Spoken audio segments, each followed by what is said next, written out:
In 2003, Lamborghini released the Gallardo, which was their first production V10 car. Over the last 21 years, the manufacturer of the Raging Bull has set the standard of what it means to own a mid-engine V10 supercar. With the release of the twin-turbo V8 replacement for the Huracan, this car represents the final stage of V10 Lamborghini evolution. And while we're sad that the era of the V10 Lambo is coming to a close, the rear-wheel drive Huracan EVO is a proper send-off in the wildest way imaginable. This car is finished in blue Aegeus, which is gotta be the elephant in the room because this car looks absolutely insane. No, this is not a wrap. This is indeed an ad personam factory Lamborghini color, and this car looks so good.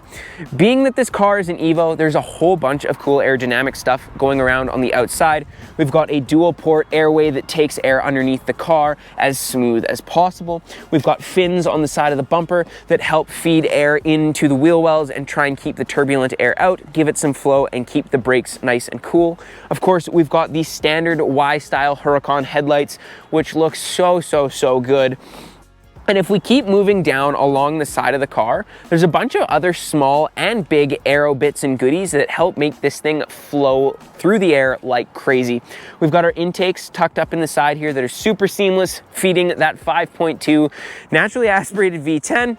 We've got some brake ducting here and some ducting through the side skirt that helps feed this wheel well and keep these brakes cool, along with some venting behind the rear wheel as well that helps extract that air, make sure the wheel wells stay less turbulent, and keep things like the brakes nice and cool. If we keep on coming back, the diffuser on this car for factory just looks insane, and it helps keep the air coming underneath the car as smooth as possible, along with all of the grille work on the back that helps extract heat from the engine bay and looks absolutely insane.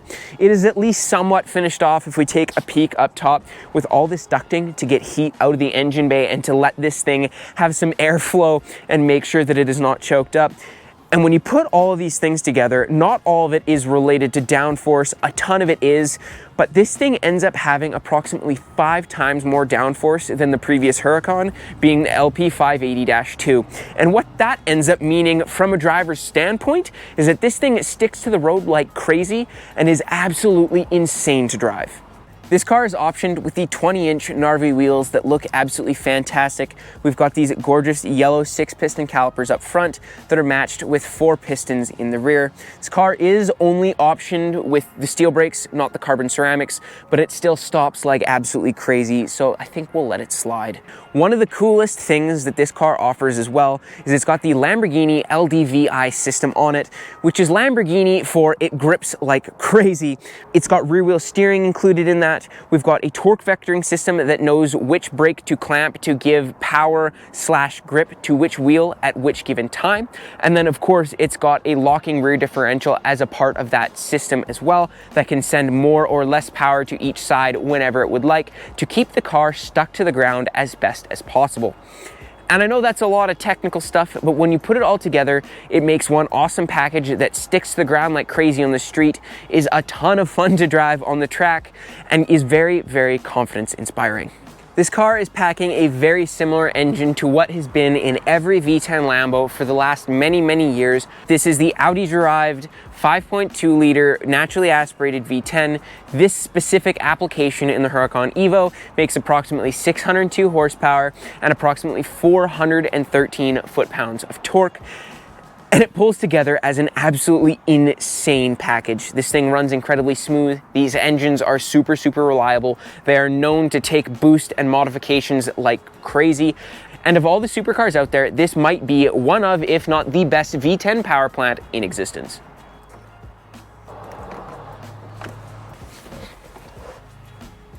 Enough walking around the outside, it's time to get in this thing and go for a bit of a drive. But before, let's just take a brief moment to look at the interior. The interior in this car is absolutely seamless and gorgeous. The infotainment is super easy to use. We've got a full display of all our switches up top, the windows, the front axle lift, which this car is optioned with, traction control, our hazard switch, all of that stuff is up top. If we take a peek at the gauge cluster in this car is absolutely beautiful. It is a full digital display. If we switch here between Strada, Sport, and Corsa, the gauge cluster changes and gets a little bit racier, and it looks absolutely fantastic. This car is in incredible shape, being that it only has 3,300 kilometers. This thing is a 2022 and it is almost new, and the interior definitely feels it. This thing feels like a new car, it smells like a new car, and I'm super stoked to go for a bit of a drive. Let's get this thing flipped up, start it up. Let's go for a drive.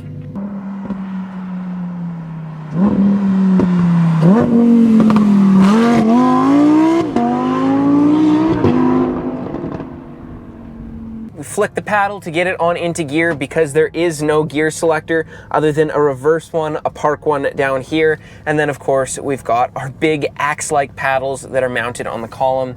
I can tell you immediately, the first thing a guy notices getting in this car and going for a drive, that it is so tight and it is so well composed. Everything moves super quickly and super smoothly. There's no slop in anything whatsoever, and everything is just perfect. And of course, in this specific example, this thing is damn near brand new, so it should be tight and it feels fantastic for it. But see how she feels.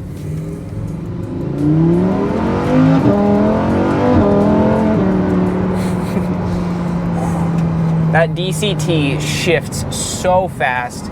I'm used to the single clutch manual. That's what's in my M6. That's what's in the Gallardo that we were recording with in the last video, but it just doesn't compare to the DCT. The dual clutch just shifts so much faster than the single clutch is capable of doing. And of course, there's good reason for that. In the single clutch cars, like the M6 and like the Gallardo, you only have one clutch that acts like a traditional manual gearbox, and it takes forever to shift, at least in comparison. There is a clutch to pull it out of gear and a clutch to put it into the next, which means that it is super active, super fast, and super seamless.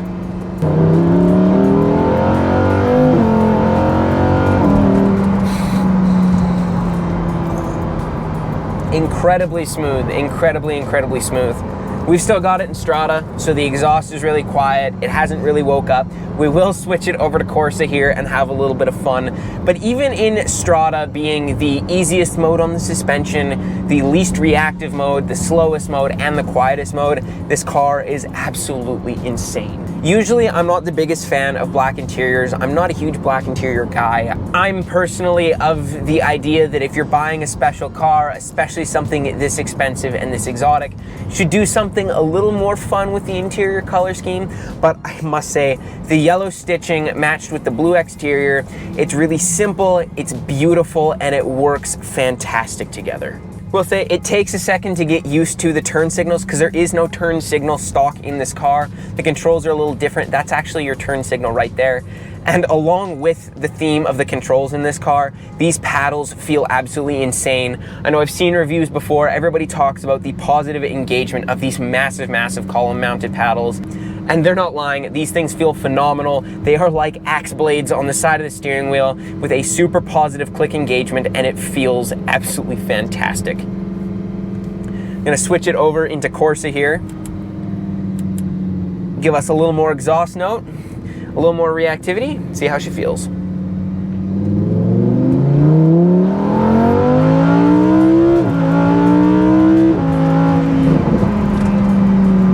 You can tell that this thing was just engineered to go fast. Even going over a couple of slight bumps, you can really feel the downforce. The car sticks, it doesn't float, it doesn't pop up. You don't get that kind of liftoff feeling you do going quick in a lot of other cars.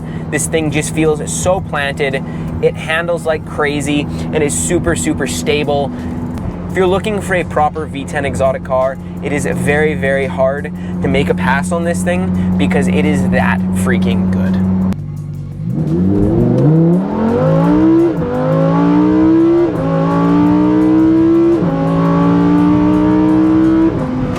For a rear-wheel drive car, this thing hooks like crazy and sticks so well. I can't overstate that. I know I've mentioned a few times that the biggest thing that this has going for it, aside from just, being a beautiful bright blue car with a bull on the front of it, it just sticks. The traction, the advanced suspension and torque vectoring and all of these things, the guy can talk about them in theory and kind of beat that angle to death.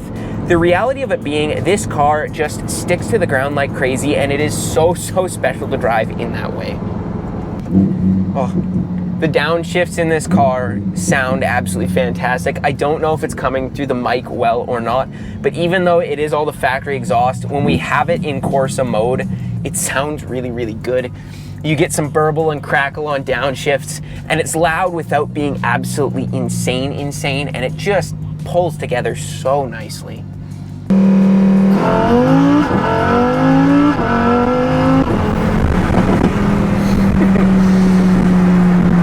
Just sounds so good. It is so planted. Oh. I will make note as well, the display looks so good. Having the tack be almost, not quite, but almost a complete half moon across the gauge cluster looks really good and makes it super dramatic when it shifts. If we go back sport-wise or Corsa-wise, you get more of a traditional full circle, and it still looks good, but it just doesn't have the same effect as it does when you're in Corsa mode of your RPM moving across. It gives you such a good picture of where you're at in the RPM range, and it does really look good.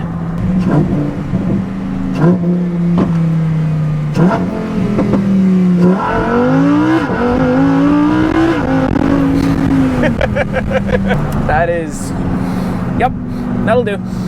That'll do.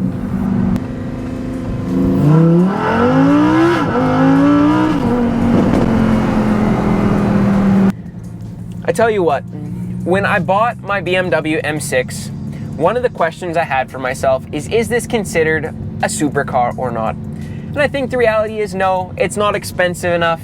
It doesn't quite have the sense of occasion necessary to consider something a supercar, and it is based on a chassis that has other models with it. Something like this, there is no argument whatsoever. This thing has insane levels of performance. It is absolutely savage. It has such a sense of occasion to it. It is so cool to drive. It commands so much attention. And of course, it has got a very high price tag that is absolutely deserved for the level of performance and what you get with a package like this. I cannot thank Tyson and Barry enough for letting me take this car out for a bit of a drive and do some recording with it.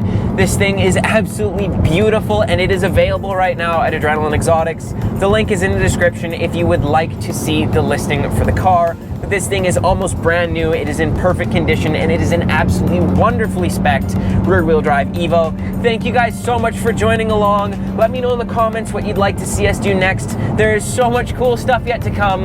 I'll catch you guys in the next one.